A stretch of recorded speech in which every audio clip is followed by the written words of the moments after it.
Alice's Adventure in Wonderland. Down the rabbit hole. Alice was beginning to get very tired of sitting by her sister on the bank and of having nothing to do. Once or twice she had peeped into the book her sister was reading, but it had no pictures or conversations in it. And what is the use of a book, thought Alice, without pictures or conversations? So she was considering in her own mind as well as she could, for the hot day made her feel very sleepy and stupid, whether the pleasure of making a daisy chain would be worth the trouble of getting up and picking the daisies, when suddenly a white rabbit with pink eyes ran close by her. There was nothing so very remarkable in that, nor did Alice think it so very much out of the way to hear the rabbit say to itself, oh dear, I shall be late." When she thought it over afterwards, it occurred to her that she ought to have wondered at this. But at the time, it all seemed quite natural.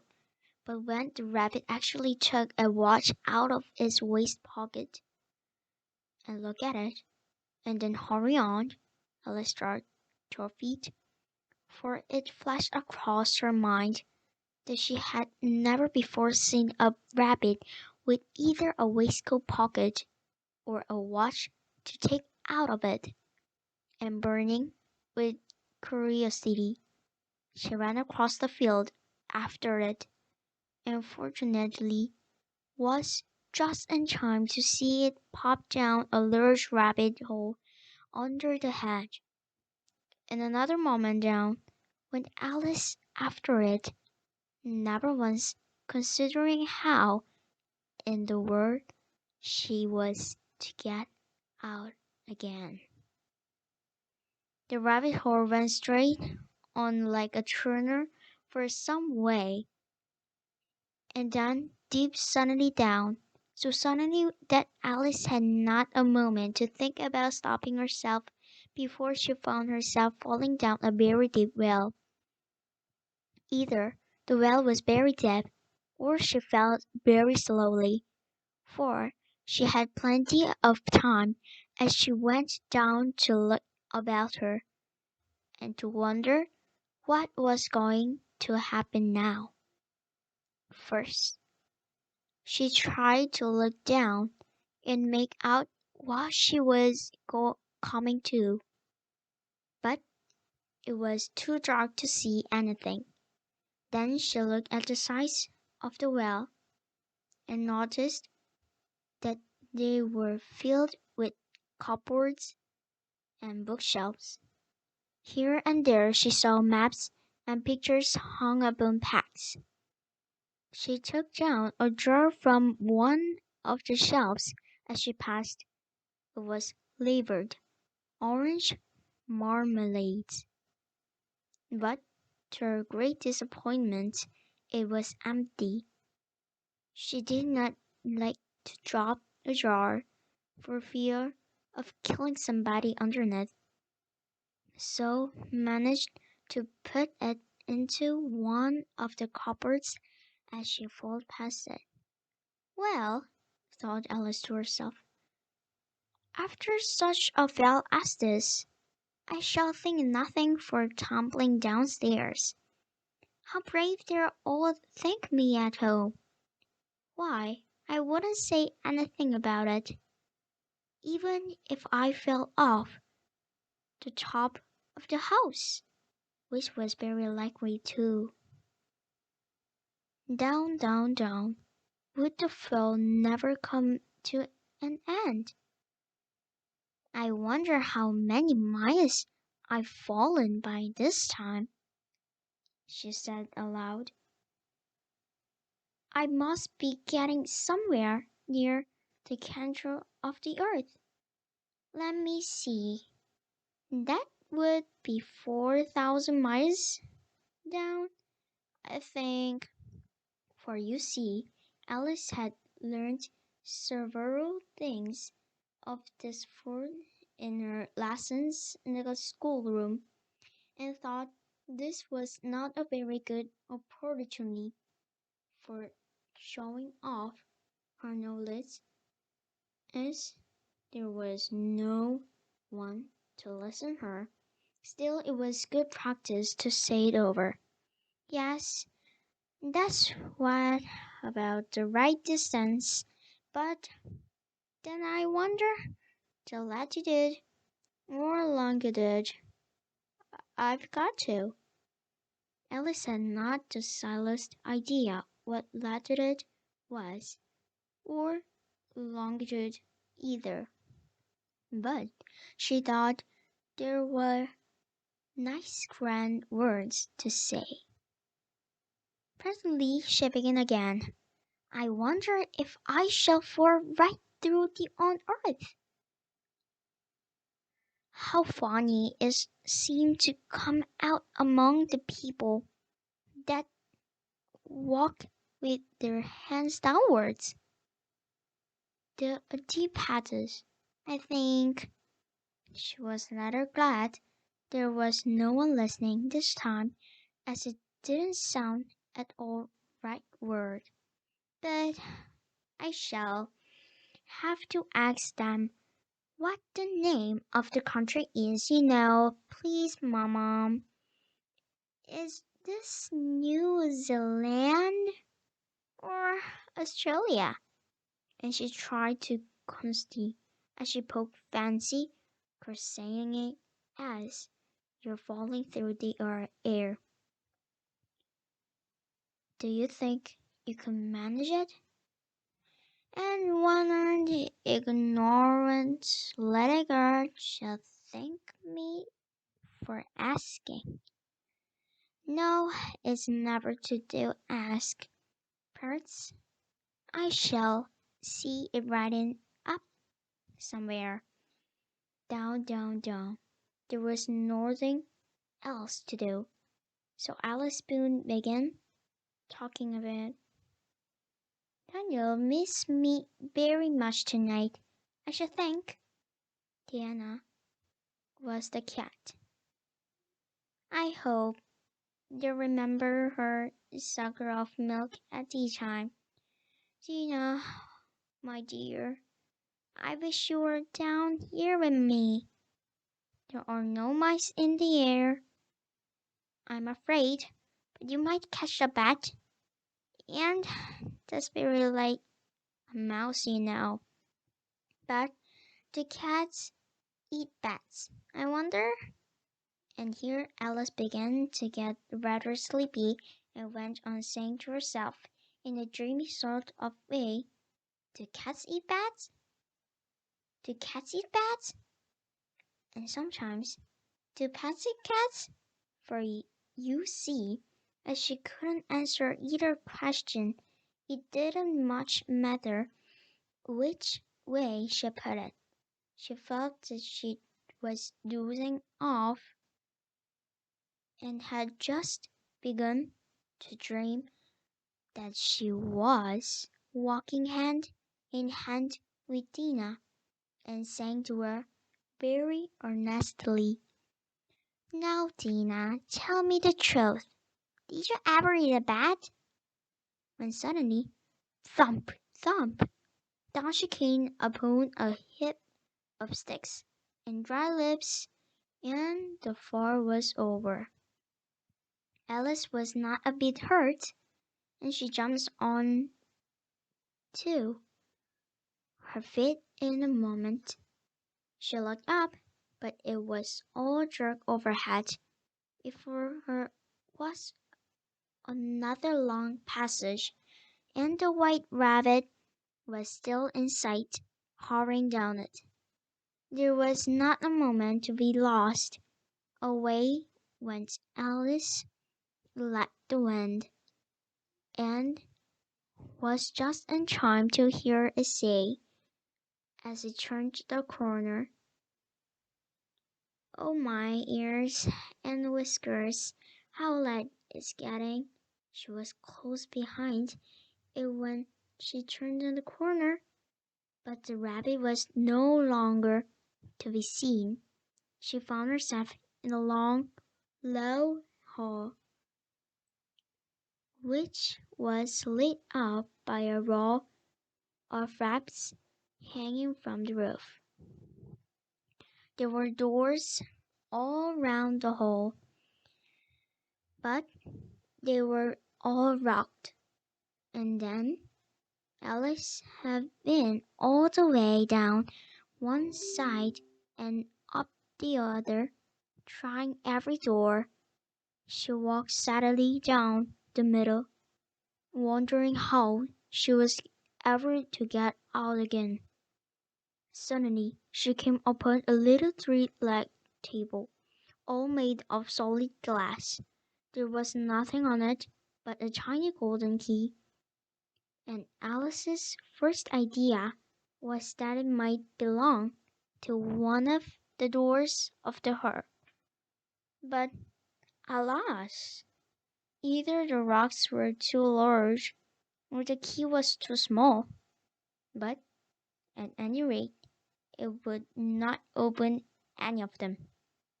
However, on the second time round, she came upon a low curtain she had not noticed before, and behind it was a little door about 15 inches high. She tried the little golden key in the lock, and to her great delight it fitted. Alice opened the door and found that it led into a small passage, not much longer than a rat hole. She knelt down and looked along the passage into the loveliest garden you ever saw. How she longed to get out of that dark hole and wander about among those beds of bright flowers and those cool fountains. But she could not even get her head through the doorway, and even if my head would go through, thought poor Alice, it would be of very little use if my shutters. Oh, how I wish I could shut up like a telescope. I think I could, if I only know how to begin.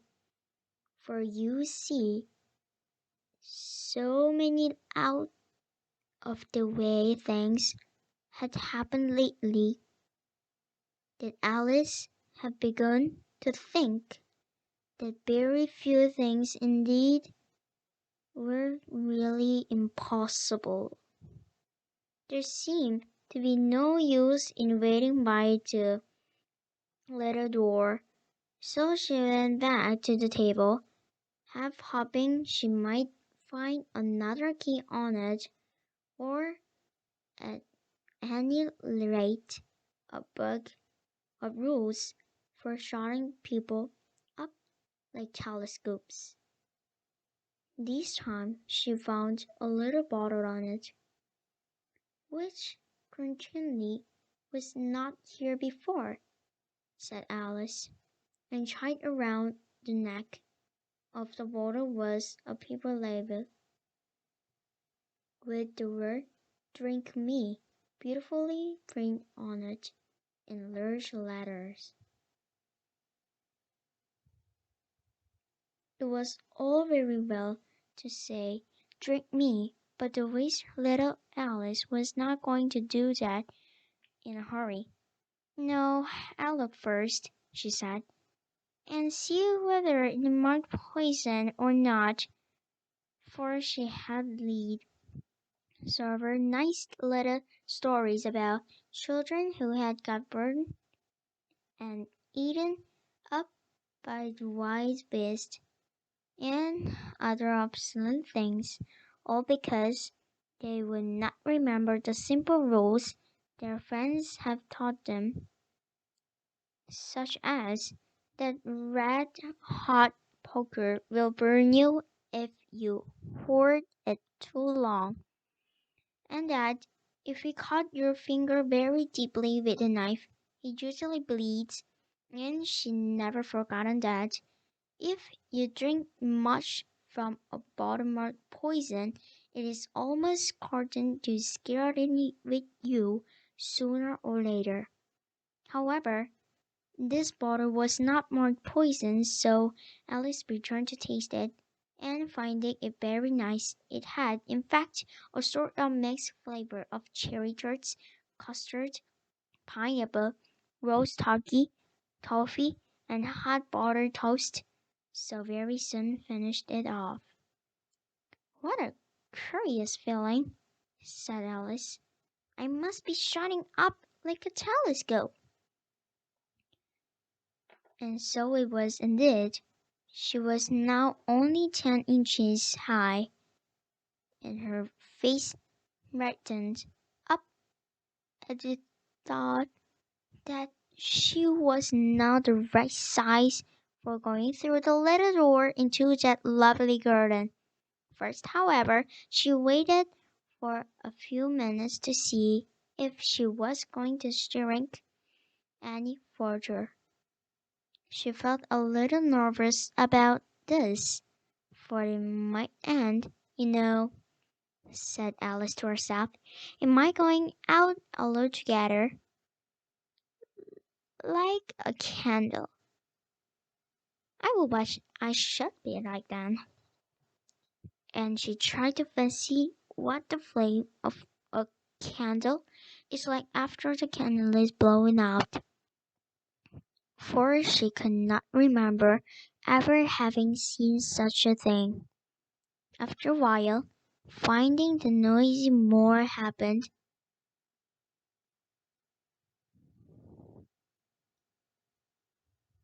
"Am I going out together? Remember ever having seen such a thing?"